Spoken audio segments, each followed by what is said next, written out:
मेरे सामाजिक परिवार के सभी सदस्यों को नमस्कार।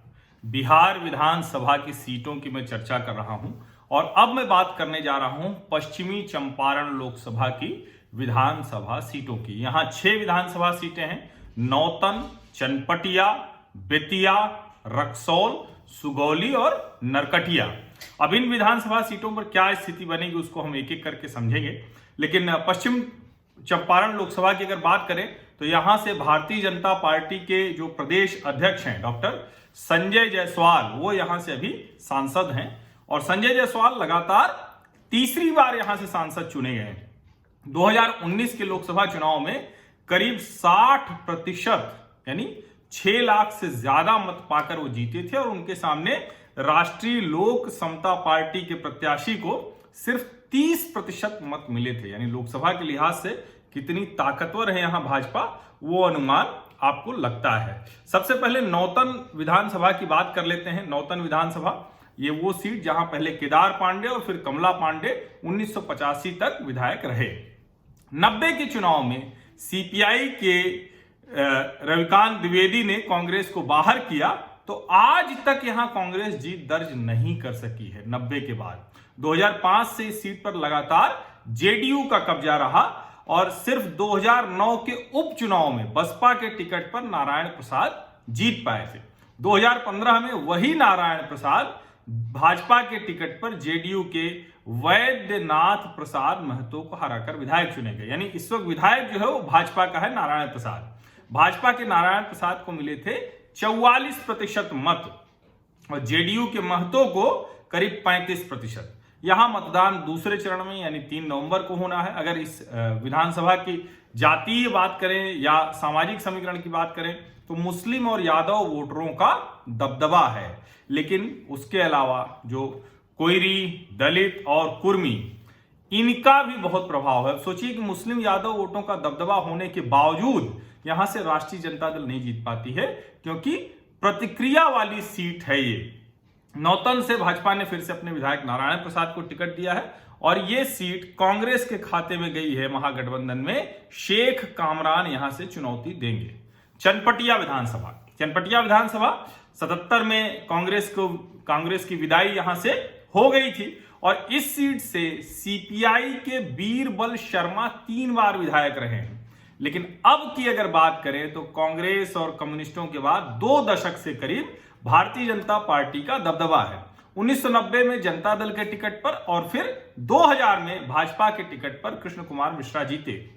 उसके बाद सतीश चंद्र दुबे, चंद्रमोहन राय और अभी 2015 में प्रकाश राय विधायक चुने गए हैं। 2015 की बात करें तो भाजपा के प्रकाश राय को 39% मत मिले थे, 61,000 से ज्यादा, और जेडीयू के एनएन शाही करीब 500 मतों से हार गए थे। यानी अंतर बहुत कम था क्योंकि जेडीयू उधर राजद की तरफ चली गई थी तो भाजपा को नुकसान हुआ। दूसरे चरण वाली में मतदान वाली सीट पर भारतीय जनता पार्टी ने प्रत्याशी बदल दिया है। सीट की अगर बात करें तो ब्राह्मण और यादव वोटरों का दबदबा माना जाता है, यानी दोनों गठबंधन के लिए उनका मत समूह बहुत जबरदस्त है। मुस्लिम वोटरों की भी अच्छी संख्या है और साथ में भूमिहार और कोयरी मतदाता भी हैं। लड़ाई होगी भाजपा के उमाकांत सिंह और कांग्रेस के अभिषेक रंजन में। भारतीय जनता पार्टी का दावा मजबूत है। बेतिया सीट भी कांग्रेस 1985 तक जीती, लेकिन 90 में भारतीय जनता पार्टी के मदन प्रसाद जायसवाल ने यह सीट जीत ली और उसके बाद 95 में जनता दल के पास यह सीट आई। वरना अगर कहें तो भाजपा का कब्जा खूब रहा है। कब्जा कब खत्म हुआ? जब पिछली बार नीतीश जी पलटी मारकर चले गए लालू जी के साथ, तो जब जदयू, राजद और कांग्रेस वो एक साथ आए तो भाजपा हार गई। मदन मोहन तिवारी को 45% से ज्यादा 66,786 मत मिले थे और जो रेणु देवी थी, जो भाजपा की विधायक थी 4 बार की, वो हारी, उनको 44% मत मिले। यानी हार जीत का अंतर बहुत कम था। दूसरे चरण में मतदान होगा। मुस्लिम वोटरों का दबदबा रहा है, लेकिन पासवान, यादव और दलित जातियों का भी ठीक ठाक समूह है जो तय करता है। भाजपा ने फिर से अपनी पूर्व विधायक रेणु देवी पर भरोसा जताया है और कांग्रेस की तरफ से विधायक मदन मोहन तिवारी मैदान में हैं। यहां भी भाजपा की स्थिति ज्यादा मजबूत दिखती है। रक्सौल विधानसभा, ये भी वही स्थिति है कि 85 तक तो कांग्रेस का दमखम रहा, उसके बाद वो गायब हुए। 90 और 95 में जनता दल के राजनंदन राय जीत गए। अब यह विशुद्ध भाजपाई सीट है। 2000 से इस सीट पर भाजपा के अजय कुमार सिंह विधायक हैं। 15 में मामला गड़बड़ा गया और अजय कुमार जो 15 में भी ये जीत गए, क्योंकि वो राजद के सुरेश कुमार को 38% मत मिला, लेकिन उसके बावजूद जो अजय कुमार सिंह थे वो विधायक बन गए थे। इस बार भारतीय जनता पार्टी ने अपने विधायक का टिकट काट दिया है। अब टिकट काटा तो भाजपा ने टिकट दे दिया है प्रमोद सिन्हा को। प्रमोद सिन्हा नाम आते ही कुछ आपके ध्यान में आया होगा, ये वही प्रमोद सिन्हा है जिनके भाई के नेपाल आवास पर 23 किलो सोना और 2 किलो चांदी पकड़ी गई थी। अब जो अजय कुमार थे, अजय कुमार को बसपा ने टिकट दे दिया है और बसपा के बागी अरविंद कुमार वो निर्दल चुनाव लड़ रहे हैं। तो ये बड़ी जिसको कहते हैं कि इधर से उधर जाने वाली स्थितियां वहां हो गई हैं। सुगौली विधानसभा, सुगौली की बात करें तो सुगौली विधानसभा भारतीय जनसंघ के एमएल मोदी ने 1967 में ही कब्जा जमा लिया था। हालांकि 72 में सोशलिस्ट पार्टी, 77, 80 और 90 में सीपीआई के रामाश्रय सिंह और 85 में कांग्रेस के सुरेश मिश्रा जीते। 95 में निर्दलीय चंद्रशेखर द्विवेदी और 2000 में कोसी पार्टी के विजय प्रसाद गुप्ता। अब वो जो विजय प्रसाद गुप्ता हैं वही फरवरी 2005 में राजद के टिकट पर विधायक बन गए। नवंबर 2005 में रामचंद्र साहनी जब जीते तो लगातार विधायक बने रहे। 2015 में भी रामचंद्र साहनी को 40% मत मिले और दूसरे स्थान पर रहे राजद के ओम प्रकाश। यानी जब उनको कहें कि राष्ट्रीय जनता दल और जदयू मिल गए तब भी उनका प्रत्याशी दूसरे नंबर पर रहा और करीब 5% मतों का अंतर था।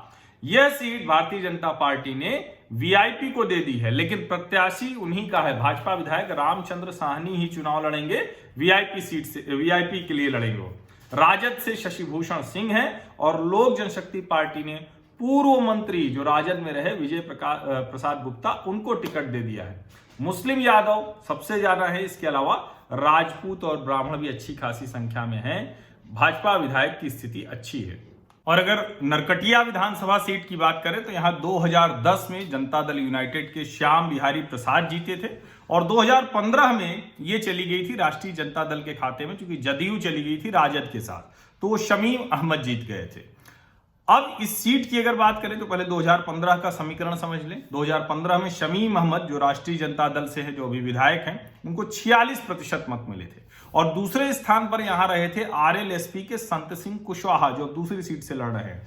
अब यह सीट फिर से यहां कहें तो राजद के विधायक शमीम अहमद और जनता दल यूनाइटेड के पूर्व विधायक श्याम बिहारी प्रसाद के बीच मुकाबला देखेगी।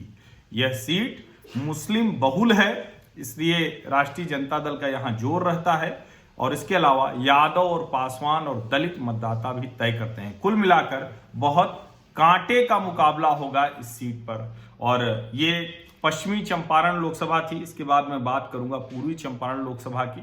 सभी विधानसभा सीटों के समीकरण की वहां क्या स्थितियां हैं वो मैं आप लोगों से चर्चा कर रहा हूं। एक एक विधानसभा की बातचीत मैं कर रहा हूं और लगातार जब अलग अलग चरणों में सीटें भले हैं, लेकिन मैं लोकसभा के लिहाज से ही बातचीत आप लोगों से कर रहा हूं, जिससे आसानी है समझने में कि कौन सी लोकसभा में कौन कौन सी विधानसभा है और लोकसभा में क्या स्थिति थी जिसका असर विधानसभा चुनाव परिणामों पर पड़ रहा है। बहुत बहुत धन्यवाद।